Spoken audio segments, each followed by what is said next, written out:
Bonjour, j'ai à mes côtés Christine Hugonnet qui est responsable de l'orientation pour le groupe Abiliways. Abiliways, c'est le premier groupe multispécialiste de la formation continue en France. Alors Christine, on parle de financement de la formation, mais en quelques mots, comment ça marche? Pour que ça marche, un certain nombre d'acteurs doivent être en synergie. D'abord l'individu qui va être demandeur de formation, ensuite l'employeur qui est concerné, et enfin l'OPCA qui va financer. Alors l'OPCA, qu'est-ce que c'est? L'OPCA, c'est l'organisme paritaire collecteur agréé qui a pour mission de gérer les fonds de la formation pour pouvoir donner accès au financement des salariés et active donc des dispositifs de financement qui sont le plan, le DIF et le CIF. Justement, quelle est la différence entre le plan, le DIF et le CIF? Alors le plan est le dispositif, je dirais, le plus simple, mais c'est celui qui est le plus courant. L'employeur décide de proposer une formation au salarié ou le salarié décide de demander une formation à son employeur. L'OPCA financera, mais le salarié peut se voir refuser la formation si elle ne rentre pas dans l'amélioration de compétences à son poste de travail. Le DIF est un dispositif qui a été créé en 2004 qui donnait accès aux salariés à 20 heures de formation cumulable 6 fois. Donc en 2010, les salariés disposaient de 120 heures de DIF. Et là, encore une fois, le financement, ça passera par l'OPCA. Mais le salarié peut se voir refuser son projet si, en même temps, ça ne rentre pas dans le cadre de la politique de l'entreprise. Alors le DIF, pour rappel, c'est le droit individuel de formation.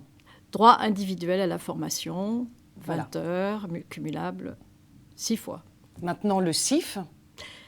Donc le CIF, le congé individuel de formation, soyons précis, est vraiment le dispositif qui va permettre aux salariés d'avoir un projet à long terme.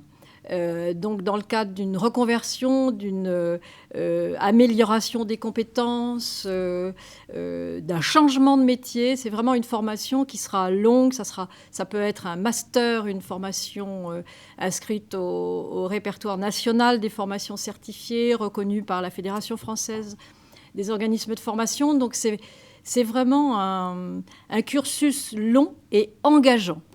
On dit que c'est compliqué de monter un tel dossier. Qu'en penses-tu?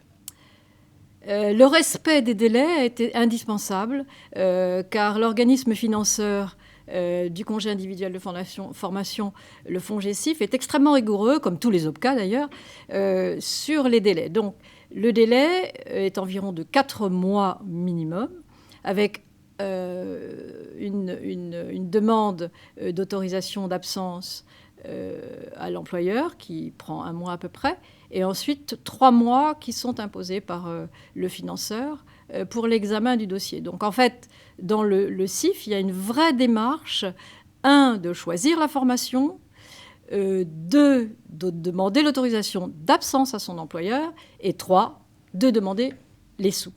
Alors là, on vient de parler des salariés, mais qu'en est-il des demandeurs d'emploi? Alors, dans le groupe, nous avons évidemment des demandes des demandeurs d'emploi. Le contexte aujourd'hui est connu de tous et c'est une évidence.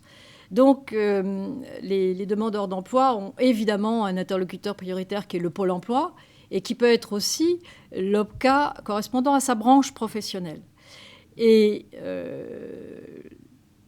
les demandeurs d'emploi qui se présentent au groupe peuvent avoir aussi des métiers différents. Donc on a des intermittents du spectacle, des pigistes, des auteurs qui, eux, auront un OPCA prioritaire et vraiment privilégié, qui est l'AFDAS.